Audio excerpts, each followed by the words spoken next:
With 15 instruments, 3 voices and 30 stems, how do I get from this to this?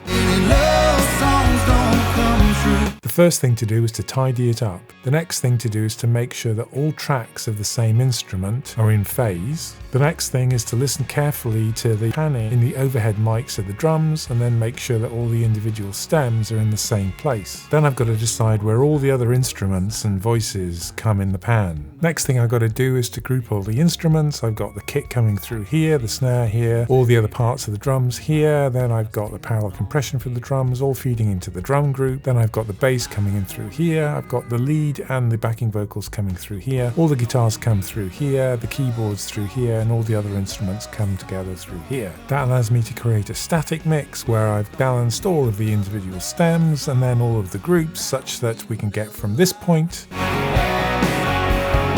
to this point. But it still sounds very dull.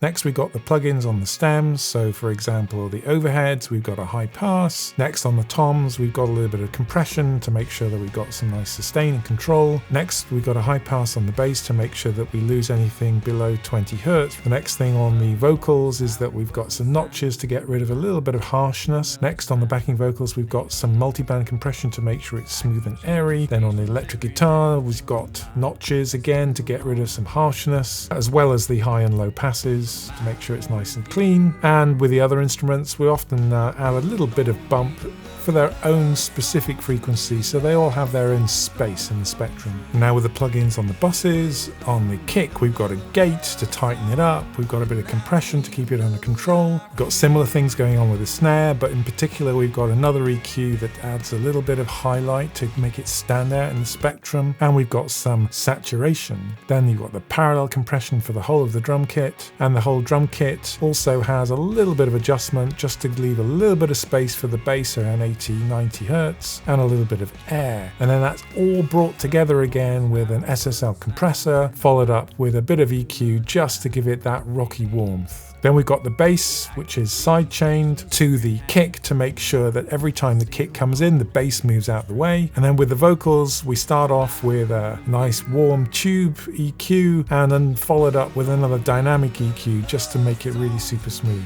Next, we have the effects where we have an EQ with a high and low pass going through to a short reverb for most elements of the track. Then we have a long reverb, particularly for the vocals. Then we have a short delay for the vocals, a medium delay for some parts of the vocals. And then we've got parallel compression for many elements of this, and the chorus, which is mostly for the vocals, particularly in the choruses. Next we've got the plugins on the submixes, so we've got side chaining going on for all of those instruments that are potentially clashing with the vocal. Every time it comes in, they duck. Then we've got a little touch of compression to make sure all the instruments are coming together as a group.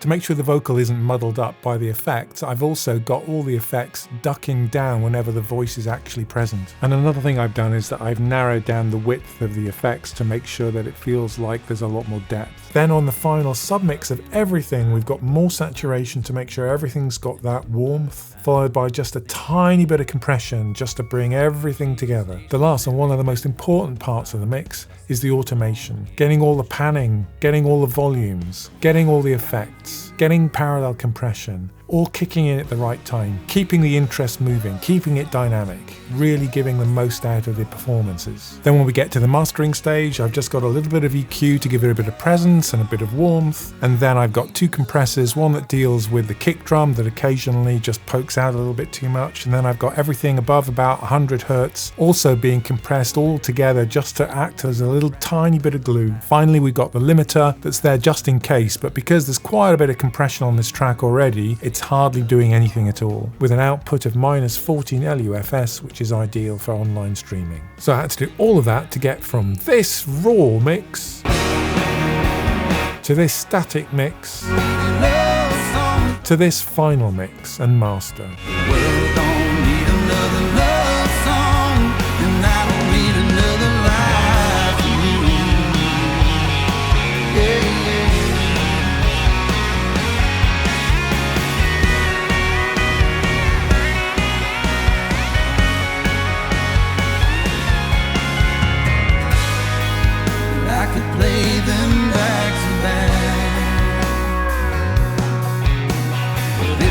Change the fact The world don't